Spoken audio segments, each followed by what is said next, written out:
बोल सतगुरुदेव भगवान की जय। आपने पहले वॉल्यूम में सुना कि सवरी किस तरह से गुरुजी के आश्रम पर रहने लगी हैं, मतंग ऋषि के। आगे सुनेंगे कि किस तरह से उन्हें वरदान दिया गुरुजी ने और किस तरह से प्रभु राम उनके आश्रम पर आए। बड़े प्रेम के साथ जब सवरी आश्रम में रहने लगी हैं, एक समय आया कि महाराज मतंग ऋषि का जाने का समय हो गया। क्यों जाना तो सबको है, जो आया है आए हैं सो जाएंगे, राजा रंग फकीर। जो आए हैं दुनिया में, राजा हो चाहे भिखारी हो, कोई भी हो, लेकिन एक दिन सबको जाना है। जब जाने का समय आ गया तो सभी ब्रह्मचारी, सभी संत उनके पास में बैठे हैं।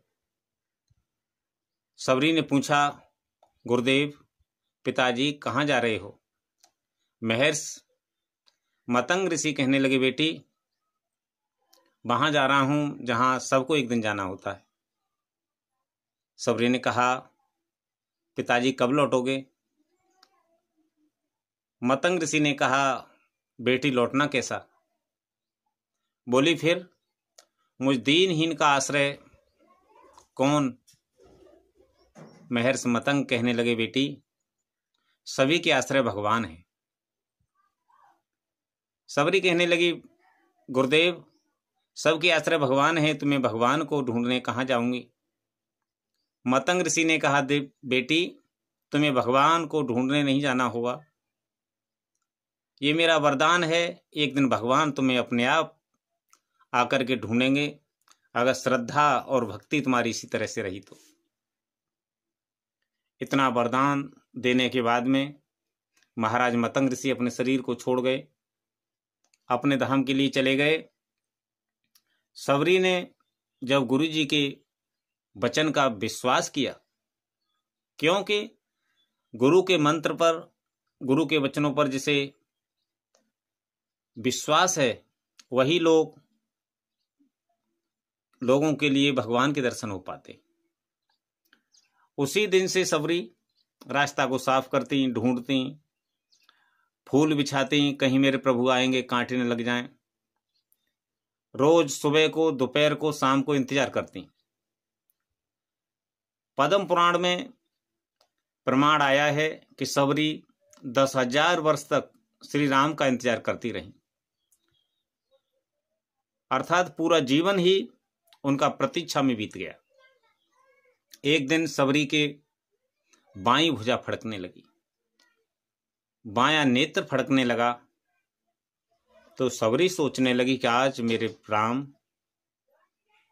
आ रहे हैं। भगवान राम उस समय वनवास में थे।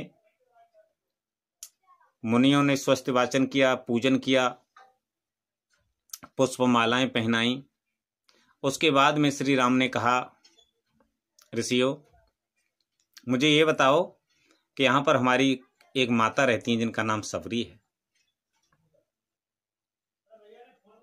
सवरी कौन? जो पगली, जो माताजी रास्ता बताया।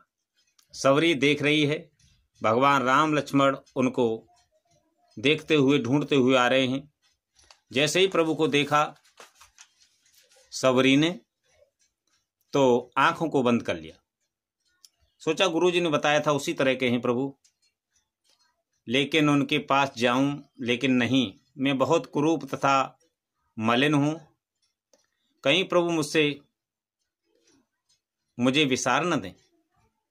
आंखों को बंद करके बैठ जाती है, राम चले जाएं लेकिन मूर्ति मेरे नैनों से न जाए। आंखें बंद करके बैठ गई। सवरी ने सोचा प्रभु चले गए। जब उन्होंने आंखों को खोला, बंद किया, फिर खोला, श्री राम ने कहा, मैया मैया मैं आ गया हूं। मैया सवरी ने नेत्रों के जल से भगवान श्री राम के पैरों को धोया, केसों से उनके चरणों को पोंछा, पुष्प के आसन पर बिठाया और बिठाने के बाद में मूल कंद सुख अत दियो, राम कहुआन, प्रेम सहित प्रभु खाए बारंबार बखान।